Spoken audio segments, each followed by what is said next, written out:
Hanzo is dead. Call me Scorpion. Hey guys, it's Chris, and in today's video, I'm reviewing Mortal Kombat Legends Scorpion's Revenge. Let's get into it. The movie follows two plot points. Scorpion getting his revenge and killing everybody that murdered his family and his clan, the Shirai Ryu. And the second plot point is Earthrealm's heroes battling in the Mortal Kombat tournament to save Earthrealm. In Japan, Hanzo Hasashi and his son Satoshi are ambushed by several Lin Kuei assassins. Hanzo Hasashi learns that the Lin Kuei slaughtered his wife and the rest of the Shirai Ryu. In rage, Scorpion, or Hanzo Hasashi, he's not Scorpion yet, but Hanzo Hasashi slaughters a ton of the Lin Kuei assassins. He's like slicing and dicing. Grab one guy, rips his arm off, sickle right to the head. He's, a lot of yelling, slicing, dicing. I like the part when he's slicing and the blood splatters onto his son's face, and his son's sitting there crying like, oh my god, my dad's just gonna slaughter all these guys. The Lin Kuei Grandmaster Sub-Zero appears with Satoshi and crushes his neck. And Scorpion, I'll kill you, I'll kill you. And at first he's really sad. He's like, Satoshi. Like, Sub-Zero just literally murdered his wife, Hamura, and killed his son. And then later in the movie that you learn that wasn't even really Sub-Zero. That was Quan Chi. This opening is bloody and very violent.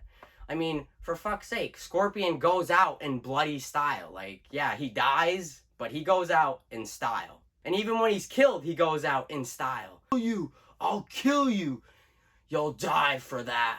You first. Sends a sickle right through his mouth, right through his neck. Definitely sets the tone for the movie. It really gets you pumped. Like, man, this is going to be a violent and bloody Mortal Kombat movie just based off this opening alone. Lord Raiden and Liu Kang are making preparations for the Mortal Kombat tournament hosted by Shang Tsung. Scorpion in Netherrealm, which is essentially Mortal Kombat's version of hell, he's being tormented by a demonic torturer. You know, he's like, oh, you'll be here forever. I'll keep you here for eternity, blah, blah, blah. Scorpion rips his ear off, uses it to break one of the chains. He grabs a chain, breaks the other one, and Scorpion punches his knee right in, shattered. I do like how all the fights, a lot of them include x-rays from the game. So when they're punching somebody's face in, you'll see the bone crushing. When he punches somebody's leg in, the leg cracks in, or when Scorpion sends a spear through somebody's chest, you see the ribs breaking. So I do love the x-rays in the movie, especially in the fights. Scorpion uses one of the demon's torturer's weapons against them, grabs his big sword, slices them right down the middle, right to about halfway, and then he just drops, and instead of blood coming out, it's like lava, which I thought was cool because they're literally demons from hell. So it's like, yeah, they don't have blood in them, they have lava throwing through their veins. Scorpion finally meets up with Quan Chi. Quan Chi persuades Scorpion into fighting in the Mortal Kombat tournament for him. Scorpion hesitates at first, like, no, I'm not working for you. I'm not doing any of your bidding for you. Quan Chi's like, why not? Sub-Zero's gonna be there. He's gonna be an attendant.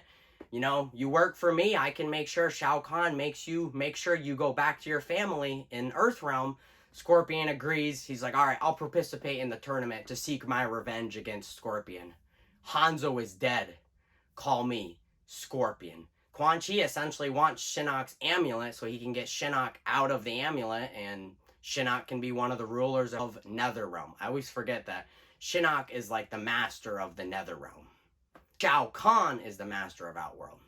Upon arrival on Shang Tsung's island, Scorpion looks for Shinnok's amulet, but Raiden pursues him not to go through with the deal. Raiden pursues Scorpion to not take the Shinnok's amulet, and Shinnok actually doesn't show up until Mortal Kombat Legends Battle of the Realms. So they did tease his return in the first movie, and he does show up in the second one. I really liked him at MKX. I thought he was really good. They teased him at the end of MK9, and he was in MKX, and they kind of do the same thing with him in Mortal Kombat Legends, Scorpion's Revenge. During the tournament, Jack's arms are ripped off by Goro, which we've seen multiple times in different iterations. You know, this way it's just done in an animated, violent version. Goro uses, you know, his two arms, rips them right off, and that's why in the sequel, Battle of the Realms, that's why Jax has his metal arms, because he got them ripped off in this movie. Scorpion slaughters or kills a ton of Kano's Black Dragon assassins.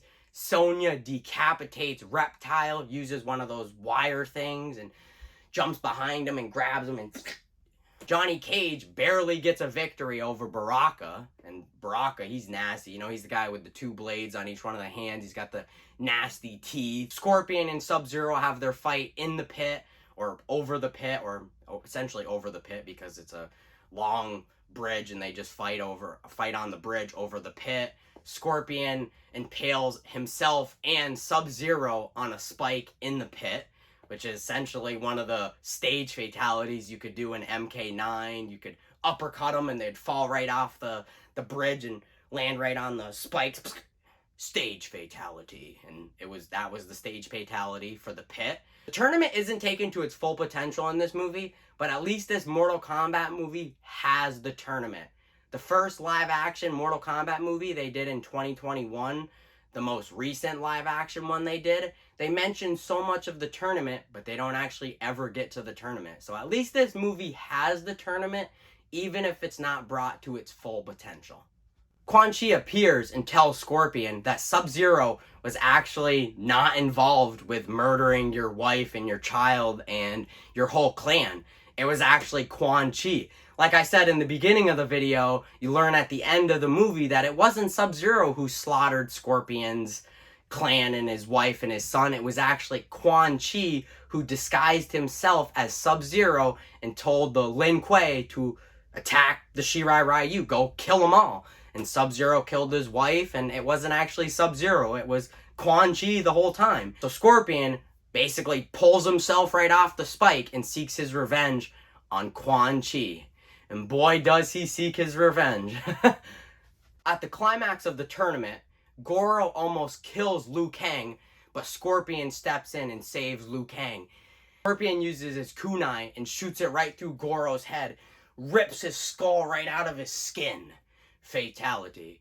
So technically, Liu Kang wouldn't have won if it wasn't for Scorpion. Scorpion outsmarts Shang Tsung and tells him straight up, I'm not gonna fight Liu Kang. You know what, you can go tell Shao Kahn you lost and Earthrealm won. Scorpion seeks his revenge on Quan Chi, and in the final battle they fight while the island is literally crumbling. Scorpion and Quan Chi have this big battle at the end of the movie. It's really anime inspired. There's a lot of yelling. They both got their swords and weapons, and they're swinging and slicing and punching each other. I like the one part when Scorpion's just swinging, just wailing on them. A lot of the fights in the movie are very anime inspired. There's a lot of yelling, slicing, dicing. Really good time. It's bloody, it's violent, but that's how a lot of Mortal Kombat movies are. They're usually bloody, but this climax is just extra violent. Scorpion uses his kunais, his little spears, jabs him right into Quan Chi's arms, rips off both his arms, uses the spear, shoots him right through the ribs, cracks his ribs, pulls him towards him, get over here, grabs his head, my God will avenge me, damn your God, rips his head right off, fatality. Scorpion takes his mask off, burns him alive. Ugh. It was called Toasty, and that's literally what he does to Quan Chi at the end of this movie. Rips his head off, and then burns him alive. Toasty! Scorpion is killed in the collapse, and he joins his family in the Shirai Ryu clan in the afterlife. Overall, Mortal Kombat Legends, Scorpion's Revenge, is a violent retelling of a similar story that we know. Fights are really entertaining, they're very chaotic, and a lot of yelling and violent, and everybody just seems to be angry in it, especially Scorpion. When he's fighting, he's just always angry. Always angry.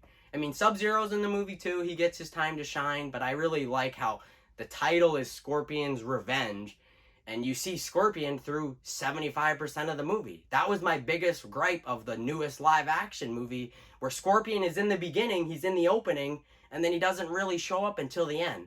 Cole Young has visions of him throughout the movie, but he's not really one of the main focuses of the newest live action movie they did in 2021. So that's what I really like about Scorpion's Revenge. It's mostly about Scorpion. I really like this one. This is probably, out of the 3 animated movies that they've done since 2020, Scorpion's Revenge is my favorite. Like, they did Scorpion's Revenge, Battle of the Realms, and then they did Snowblind. I've seen the first 2. I haven't seen Snowblind, but by far my favorite one of the animated ones would have to be Scorpion's Revenge.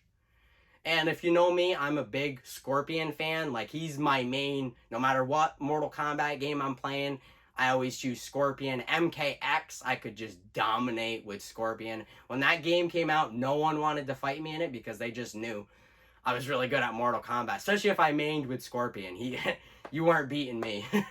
Right, I'd give Mortal Kombat Legends, Scorpion's Revenge, a B+.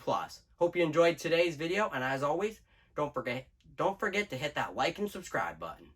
Peace.